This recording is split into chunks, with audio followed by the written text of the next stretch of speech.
안녕하세요. KB 주택시장 리뷰. 6월호 자료 나왔죠? 이걸 보면서 지금 시장의 핵심 흐름만 좀 빠르게 짚어보겠습니다. 네, 복잡한 데이터들이 많은데 여기서 진짜 중요한 변화가 뭔지, 그게 또 당신에게 어떤 의미인지 그걸 파악하는 게 오늘 저희 목표입니다. 핵심 키워드 딱 하나만 꼽으라면 역시 양극화인 것 같아요. 그러니까 수도권, 특히 서울이랑 몇몇 지역은 분위기가 좋은데 다른 지역들은 여전히 좀 어렵다 이런 얘기죠. 자, 구체적으로 한번 들어가 보죠. 먼저 집 사고 파는 거, 매매 시장부터 볼까요? 5월 전국 주택 매매 가격이 전월 대비 0.05% 올랐다고 해요. 근데 이게 숫자는 작은데 네, 전체 평균이라 그랬죠. 맞아요. 평균의 함정 같은 건데 서울은 0.5% 올랐고 과천은 뭐 거의 2% 가까이 1.97%나 올랐어요. 세종도 1.2% 상승했고요. 특정 지역만 좀 뜨거워지는 그런 모양새인데 아무래도 뭐 개발이나 재건축 이런 기대감이 큰 것 같죠? 네, 맞습니다. 특히 강남 1.52%, 서초 1.69%, 양천 1.37%, 이쪽 서울 주요 재건축 단지들은 규제가 있어도 계속 오르고 있거든요. 이게 바로 말씀하신 양극화가 더 심화되고 있다는 아주 명확한 증거라고 봐야죠. 서울하고 일부 지역은 이렇게 강세를 보이는데 저기 5대 광역시를 보면 마이너스 0.12%, 다른 지방은 마이너스 0.07%로 오히려 하락세가 계속되고 있어요.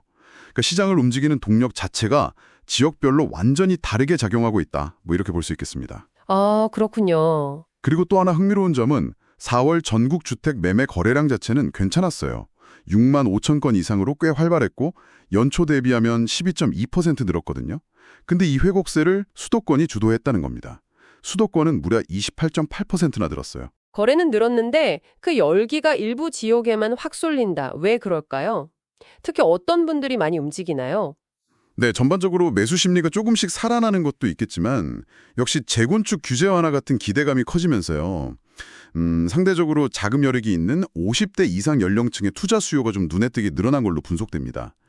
이분들이 아무래도 좀 확실한 투자처로 보는 서울 핵심지 재건축 같은 곳에 자금이 몰리는 거죠. 아하. 그러면서 다른 지역과의 격차를 더 벌리는 그런 요인이 되고 있다고 봅니다. 그렇군요. 매매 시장은 이렇게 지역별 온도차가 확연한데 그럼 실제 사는 문제랑 직결되는 전세 시장, 여긴 좀 어떤가요? 수도권 전세금이 5월에도 0.11% 올라서 벌써 22개월째 오르고 있다면서요? 네, 그 오름세가 정말 꺾이질 않고 있습니다. 22개월 연속 상승인데요. 물론 이제 6월에 수도권 아파트 입주 예정 물량이 잠깐 늘어날 거라는 전망은 있어요. 한 1.8만 호 정도인데 이게 최근 5년 평균보다는 한 25% 정도 많은 수준이긴 합니다만 아, 일시적으로 좀 늘어나긴 하는군요. 네, 근데 이 정도 물량만으로는 그동안 쌓여왔던 전세 수요를 감당하기엔 여전히 좀 부족한 상황이라는 거죠. 더 큰 그림으로 보면요. 앞으로 몇 년간 수도권 신규 아파트 입주 예정 물량은 계속 줄어들 걸로 예상됩니다.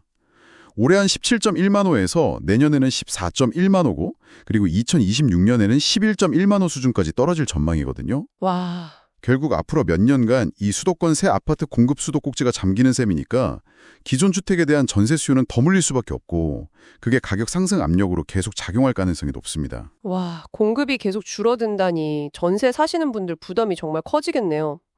그럼 월세 쪽은 분위기가 좀 다른가요? 월세는요, 특히 아파트가 아닌 주택시장에서는 뭐랄까 이제 그냥 대세로 굳어지고 있다고 봐야 할 것 같아요. 4월 기준으로 비아파트 임대차 거래 중에서 월세 비중이 전국적으로 75%에 달했습니다. 아파트가 한 45% 정도니까 훨씬 높죠. 75%나요? 엄청나네요. 네, 아무래도 전세 사기 이런 불안감 때문에 전세를 좀 기피하는 현상하고 또 저금리 기조 속에서 임대인분들이 월세를 선호하는 경향이 맞물리면서 이 월세화가 빨라지는 걸로 보입니다. 특히 비수도권 비아파트의 경우에는 월세 비중이 82%까지 올라갑니다. 거의 대부분 월세라는 거죠. 그렇군요. 그럼 새로 짓는 아파트, 이 분양시장도 이런 양극화 흐름을 같이 따라가고 있나요? 네, 분양시장 양극화도 상당히 심화되고 있습니다. 5월 전국 아파트 분양 물량이 1.7만 호로 좀 줄었는데요. 이게 왜 줄었나 보니까 비수도권 공급이 전월 대비해서 77.6%나 급감했기 때문이에요. 77%요? 네, 청약 경쟁률을 보면 더 극명하게 드러나는데요. 수도권은 평균 10대 1을 넘겼는데 비수도권은 1대 1에도 미치지 못하는 곳이 많았습니다.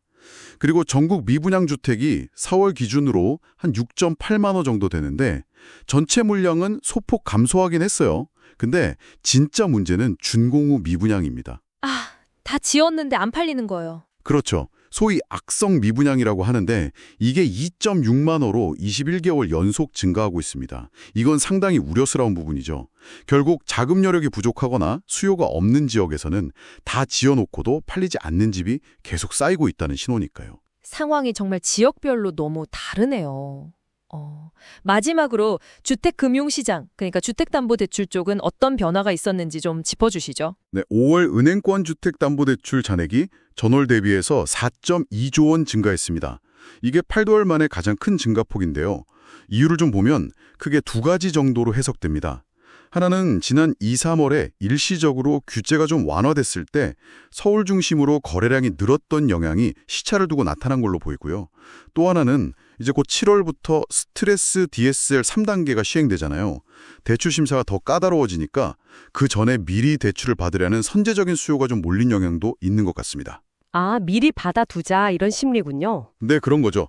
반면에 4월 신규 주택담보대출 금리는 3.98%로 전월 대비 0.19%포인트 하락했어요. 이건 뭐 기준금리 인하에 대한 기대감 같은 게 좀 반영된 걸로 풀이됩니다. 자, 그럼 오늘 쭉 살펴본 이 내용들이 당신에게 시사하는 바는 뭘까요? 정리를 좀 해보면 현재 주택시장은 정말 뚜렷하게 나뉘고 있는 것 같습니다. 돈과 기대감이 몰리는 수도권 핵심 지역, 그리고 그렇지 못한 나머지 지역들, 이 양극화가 정말 심하다는 거고요. 그리고 임대차 시장에서는 월세가 점점 더 강세를 보이고 있고 특히 수도권 전세 공급 부족 문제는 당분간 계속될 가능성이 높아 보입니다. 네, 그래서 여기서 우리가 좀 던져봐야 할 질문은 이런 것 같습니다. 수도권 아파트 공급은 계속 제약이 있고 비수도권은 가격 하락세를 겪고 있는 이 명백한 양극화 상황 속에서요. 앞으로 나올 정부 정책이라든지 아니면 뭐 금리 변화 같은 외부 변수들이 이 심화되는 양극화 현상을 좀 완화시킬 수 있을지 아니면 혹시 더 심화시키는 방향으로 작용하게 될지 이 부분을 계속해서 좀 주의 깊게 지켜볼 필요가 있겠습니다.